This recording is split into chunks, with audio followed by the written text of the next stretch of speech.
क्यों कर रहे हैं, मतलब हमें इस चीज को समझना बहुत जरूरी है। आपको मैं यूनिटी दिखाता हूँ, आप एक चीज ये देखो, आप देखो आपको समझ। वाह, अस्सलाम वालेकुम व्यूअर्स, कैसे हैं आप? उम्मीद है आप सब ठीक होंगे। अल्लाह ताला से दुआ है आप जहां कहीं भी होश-पाश रहें, हंसते मुस्कुराते रहें। आज की नई वीडियो में आपको खुश आमदीद कहती हूँ। आज इस वीडियो पे रिएक्शन देना है, वो वीडियो है Param the servant of Allah channel की। इनकी वीडियो का टाइटल है non Muslim positive response, respect our religions, Param accepted Islam part 4। चलिए इस वीडियो के अंदर जानते हैं कि जब उन्होंने इस्लाम कबूल किया तो लोगों का क्या रिएक्शन था, चाहे वो मुस्लिम थे चाहे वो नॉन मुस्लिम थे। आज की वीडियो में हम जानेंगे यजदान भाई को क्या रिस्पांस मिला इस्लाम कबूल करने के बाद। आप लोगों से हम्बल रिक्वेस्ट है, वीडियो को आखिर तक लाजमी देखिएगा।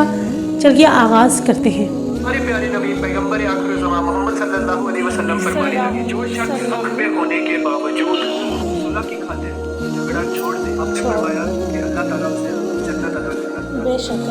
अस्सलाम वालेकुम एवरीवन, बिस्मिल्लाहिर्रहमानिर्रहीम। After accepting Islam, I'm very shocked that I'm getting appreciation from non-Muslims as well. Even if it's a YouTube, even if it's a Twitter, even if it's a Facebook, news channels, Instagram, and I'm very thankful for this. Islam accept करने से पहले मेरे दिमाग में बहुत सारी चीज़ें थी।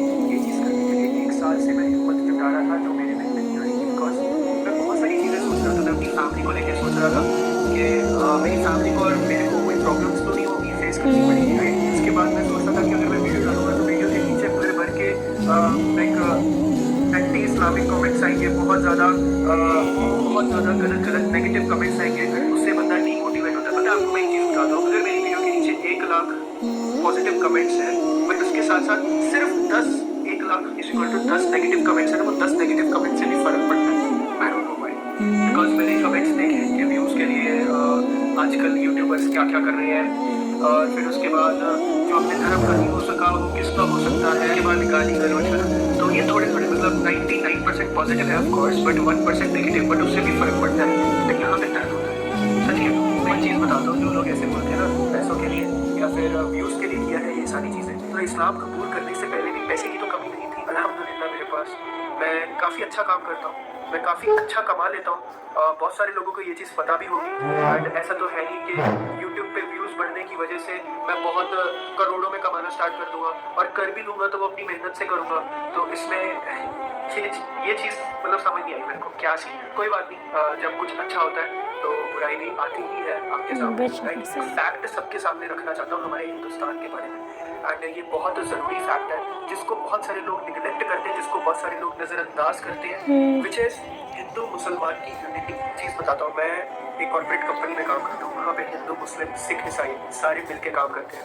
मैंने कभी आज तक कोई कॉन्फ्लिक्ट नहीं देखा कि यार ये मुसलमान है इसको थोड़ा ज़्यादा परेशान करते हैं, ये हिंदू है इसको ज़्यादा परेशान करते हैं, ये सिख है इसको ज़्यादा परेशान करते हैं, ये मुसलमान है इसको नहीं हमारे साथ नहीं इसको बिठाना, ये हिंदू है हमारे साथ नहीं इसको बिठाना। मैंने कभी आज तक नहीं देखा है, कभी भी नहीं। कितनी अच्छी बात है। इतना प्यार है, इतना प्यार जिसकी कोई हद नहीं है। आपको जो टीवी में दिखता है ना वो चंद लोग करते हैं, वो जो जब चंद लोग गिने चुने लोग 1 2 3 4 5 6 से गिन सकते हो आप उन लोगों को, इतने चंद लोग हैं वो, मतलब हमारी कुल पॉपुलेशन के 0.0001 भी नहीं होंगे जो कॉन्फ्लिक्ट पैदा करते हैं, जो लोग गलत बयान देते हैं, जो लोग हमारे मुसलमान भाइयों को बोलते हैं खराब, हमारे हिंदू भाइयों को खराब बोलते हैं, हमारे सिख भाइयों को खराब बोलते हैं। उन लोगों को ये चीज़ पता है कि हिंदुस्तान में सिर्फ एक ही चीज़ चल सकती है, विच इज़ धर्म के लिए लोगों को लड़ाना और कुछ भी नहीं, क्योंकि यही एक चीज़ है जो लोगों के जज्बात से जुड़ी हुई है, एंड लोग इसी चीज़ का फ़ायदा उठाते हैं। एंड आप सबको इस चीज़ के बारे में ध्यान देना चाहिए कि आप अगर ऐसा करोगे कि हिंदू मुसलमान अगर करोगे आप, तो अगर आप बाहर जाओगे कुछ सामान खरीदने, सपोज एक मुसलमान की शॉप है दवाई की, मेडिकल शॉप है, आपको बहुत अर्जेंटली कोई दवाई चाहिए और एक ही शॉप है वो, तो ऑब्वियसली यार आप उसकी शॉप पे जाके दवाई लोगे, आप ये थोड़ी देखोगे उसका मजहब क्या है, क्या उसका मजहब देखोगे कि भाई मुसलमान है मैं उससे शॉप नहीं, मैं उससे दवाई नहीं लूंगा, पेमेंट नहीं लूंगा, ऐसे थोड़ी करोगे आप तो दवाई लोगे, पैसे दोगे दवाई लोगे, आप अपने घर पे जाओगे और अपनी तबीयत ठीक करोगे। तो ये लोग ये क्यों कर रहे हैं, मतलब हमें इस चीज को समझना बहुत जरूरी है। आपको मैं एक यूनिटी दिखाता हूँ, आप एक चीज ये देखो, आप देखो आपको समझ। वाह, देखो ज़रा कि आगे पीछे एक सिख बैठा हुआ, एक हिंदू दरमियान में मुसलमान। देखा कैसे एक मुसलमान भाई इफ्तारी कर रहे थे, उनके साथ हमारे हिंदू भाई हमारे सिख भाई दोनों मिलके उसको इफ्तारी करा रहे हैं। इट्स कॉल्ड इंडिया, ये है हमारा हिंदुस्तान जो 99.99% लोग करते हैं। 0.011% लोग जो करते हैं वो मीडिया उस चीज को बड़ा बनाता है और आप YouTube पे भी उस चीज को बहुत ज्यादा देखते हो। इस वजह से आपको लगता है कि सारे ऐसे हैं, ऐसा नहीं है, चंद लोग हैं वैसे। आप इस चीज को समझना पड़ेगा और उसको बड़ा बनाने का हाथ पता है किसका है? सबसे ज्यादा आपका, क्योंकि आप उस चीज को देखते हो, उसको तवज्जो देते हो एंड उसको तवज्जो देने के बाद उस पर कमेंट भी करते हो, गाली गलौज करते हो। और जब गाली गलौज करते हो तो दूसरे लोगों की आहत होती है भावनाएं। हमारे प्यारे नबी मोहम्मद सल्लल्लाहु अलैहि वसल्लम का अखलाक आपको इसके बारे में बहुत अच्छे से पता होगा कि उनका अखलाक कितना प्यारा था। उनको अगर कोई गलत बोलता था वो कभी उसको उसका रिपीट गलत जवाब नहीं देते थे। बेशक कैसे ही है, प्यार से हैंडल करते थे उस चीज को। क्यों करते थे? क्योंकि वो इस्लाम को रिप्रेजेंट कर रहे थे। इस्लाम में जोर जबरदस्ती, किसी का दिल दुखाना, किसी इंसान को गाली देना, उससे गाली गलौज करना, उसको गलत बोलना, अपने गलत जुबानी उससे करना, ये हराम है, हराम है, बिल्कुल ऐसे ही है। इस्लाम में आपको प्यार से बात करनी पड़ेगी।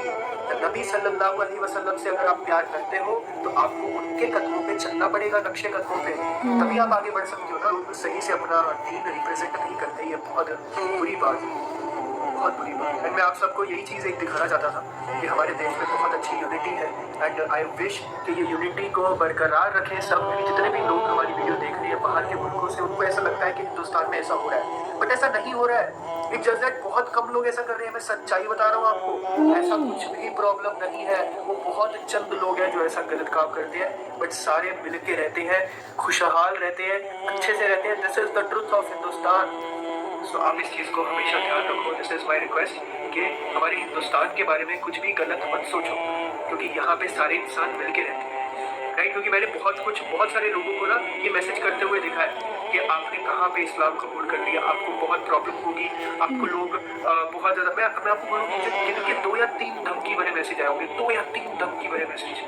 ठीक है, आई अंडरस्टैंड, वो भी नहीं आने चाहिए, बट लोगों को कुछ नहीं कर सकते ना आप इस चीज़ को समझे। आई होप सारे बंदे मेरी बात जरूर समझेंगे। आई होप आपको वीडियो अच्छी लगी होगी। अच्छी लगी है जरूर बताइएगा कमेंट सेक्शन में। तो मिलते हैं अगले वीडियो में। Bye, take care, see you. नाज़रीन बहुत अच्छी वीडियो थी और इस वीडियो के अंदर यज़दान भाई ने जो इंडियन लोगों के फैक्ट बयान किए कि जो आम लोगों के दिमाग में यही होता है कि इंडियन हैं, ज़्यादा हिंदू रहते हैं वहाँ पे, तो वो इस तरह के झगड़े वगैरह करते होंगे मुसलमान लोगों से।